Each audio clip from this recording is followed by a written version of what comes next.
Across Europe, there are hundreds of underground tunnels. These tunnels lead nowhere, and no historic record of these tunnels have ever been found. While they exist throughout Europe, they are mostly located in the German state of Bavaria and in Austria, from where they get the name Erdstall. In this video, we'll be taking a look at the mysterious Erdstall tunnels.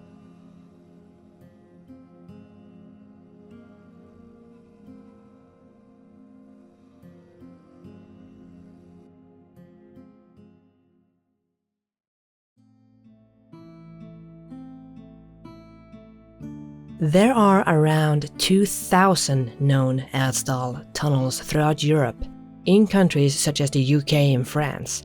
But the highest concentration of these tunnels is in Bavaria, where there are around 700 tunnels, and in Austria, where there are an estimated 500 of these tunnels. Very little, if any, archaeological material has been found in these tunnels. And historical records does not contain any known account of these tunnels' construction. These two factors make determining the age of the tunnels very difficult, though it is believed that the tunnels were created during the Middle Ages.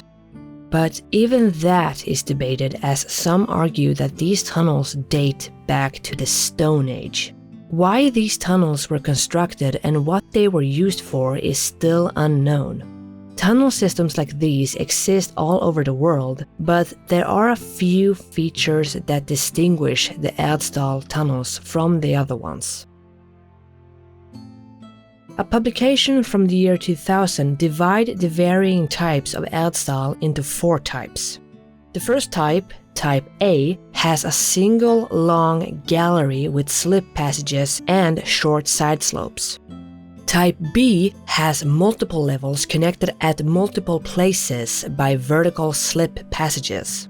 At the end of each tunnel, the tunnel is either widened with a longer seating bench or there's a seating niche. Type C has multiple horizontal slip passages with a round-trip tunnel at the end or in the middle that is high enough to walk through upright. And the final type, Type D, has multiple chambers that are connected through tunnels. In general, the Erdstall tunnels are a network that consists of very low and narrow tunnels. Another feature that makes the tunnels unique is something called the slupf, extremely tight holes that would act as transition points connecting a higher tunnel with the lower one. The tunnels aren't very big. In fact, they're very low with a height of around 1 to 1.4 meters and a maximum width of about 60 centimeters, which means that anyone venturing in them has to walk in a hunched position.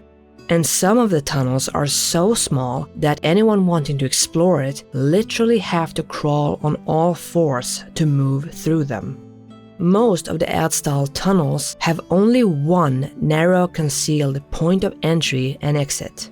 These points are usually located in the remnants of old settlements or hidden in the middle of the wilderness, which means that the airflow through the tunnels is nearly non-existent.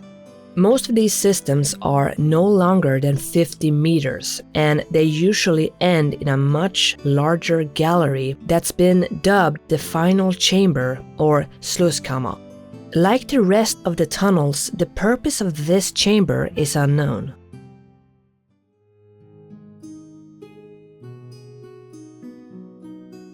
As I said before, the purpose of the tunnels is still a mystery. Not much evidence has been found in the tunnels, as most of them are almost completely empty, and they show no sign of mining either. There are not tombs or graves, as no human remains have ever been found. One theory says that the tunnels could have been used for storage, but this theory has been pretty much dismissed, as it seems impractical to use it for storage given the narrow passages and the fact that many of the tunnels lie below the waterline. and are known to be filled with water from time to time, especially during the winter, which defeats the purpose of using them for storage. Another theory is that the tunnels could have been used as hideouts, that the tunnels were used by farmers who would take temporary shelter in the tunnels along with their valuables in order to hide from marauders or bandits. This theory is also problematic. The narrowness of the passages and the fact that airflow through the tunnels is nearly non-existent makes the tunnels more likely to be turned into a tomb rather than a hideout.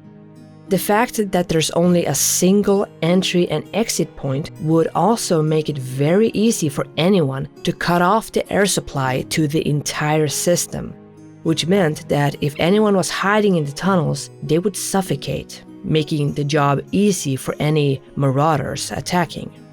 Some people believe that the tunnels are part of a vast interconnected network of subterranean passageways, meaning that the tunnels at some point might have functioned as a kind of underground highway that allowed people to travel safely from one place to another.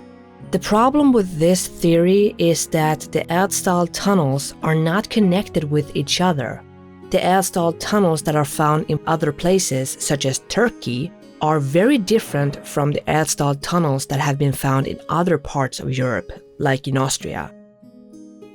Then finally, there is the suggestion that the tunnels could have been used for spiritual purposes, with some suggesting that they might have been created as way stations for the souls of the deceased.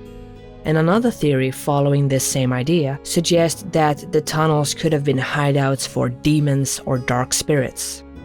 Local legends, especially in Bavaria, also associate the tunnels with legendary creatures like elves or gnomes. And in some places, the tunnels have even been given names that reflect their association with local folklore, with tunnels that are called Goblin Hole or Mandrake Cave.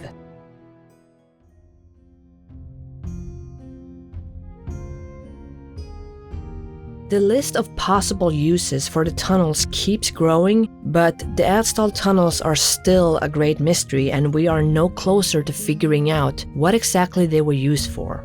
Many researchers are committed to finding the truth behind these tunnels, and hopefully, maybe one day we will learn what these tunnels were actually used for and why they exist all over Europe.